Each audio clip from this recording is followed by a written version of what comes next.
Here you go, Lucas. Thanks, man. It's really dry here in Canada, so let's get to watering my garden.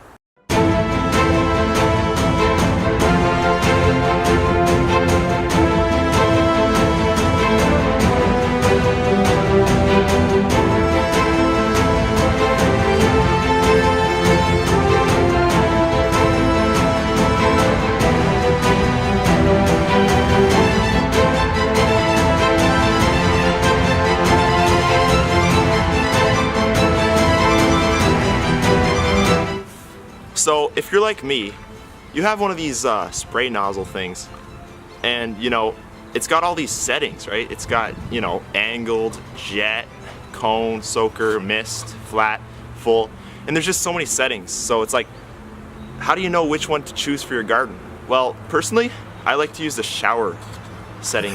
Nerd.